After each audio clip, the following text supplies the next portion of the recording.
What is up, everyone? Welcome back to my YouTube channel. In today's video, we're going to talk about learning how to say no, and if that's something that you're struggling with, then I suggest you keep watching. Many of us feel compelled to agree to every request and would rather juggle a million jobs than refuse to say no, even if sometimes we don't have time left for ourselves. But learning to say no can earn you respect from yourself as well as from the people around you. Keep in mind that you don't need a reason to say no. You can say no to something that you don't want to do. Saying yes to everything is going to overwhelm you and stress you out. Now, the word no is like a double-edged sword and a very powerful one. With one strike, it can free up the person saying it and crush the hopes of the other person on the receiving end, and vice versa. Over the last 1 or 2 years, I realized my people-pleasing tendencies were creating me a lot of stress and inefficient production cycles. So I knew I had to do something about it. Hence, I learned how to say no, and today I'm going to give you tips on learning how to say no as well. So without further ado, let's dive into the video. The first one is set boundaries. Consider what you can tolerate and what makes you feel uncomfortable and stressed.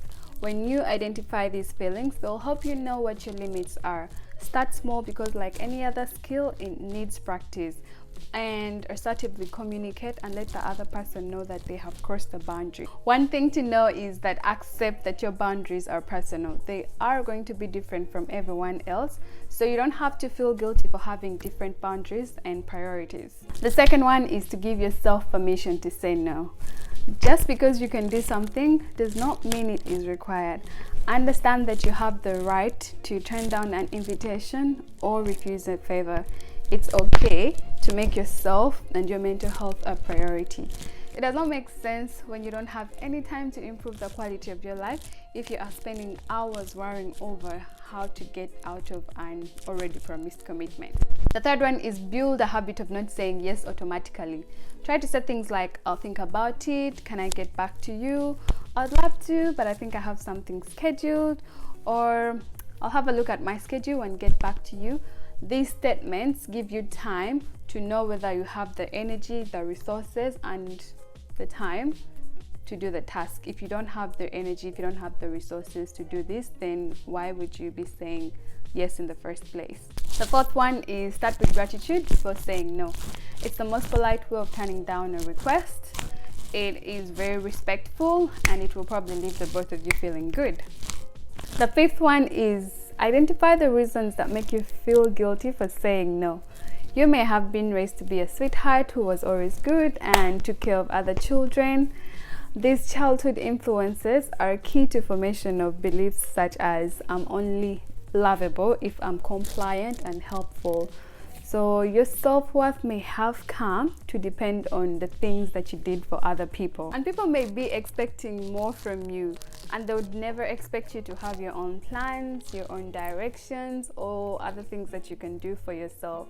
It has also formed beliefs that if a person says no to you, then they are just selfish, or they don't value you, or it's just plain bad manners.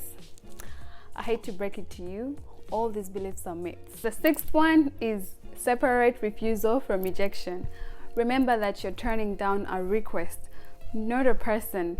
People will usually understand that it is your right to say no, just as it is their right to ask for a favor. The seventh one is check in with your body. Your body is very wise and will often tell you if something is not right. A teacher of mine once told me that your body sends you all kinds of signals when something isn't working for you. And when you don't listen, it drops a proverbial piano on your head. So next time something is asked of you, try to look inside and see if you can tap into those signals early on and let that be your guide. The eighth one is probably the most important one, and what you need to always remember. Saying no can avoid resentment. For both your sex, this is something that you must learn. Speaking from experience, saying yes to everything increases the risk of being resentful and stressed. And it is better to be honest and feel temporary guilt than stressed, possibly resentful, and putting a valuable relationship on the line for doing a favor.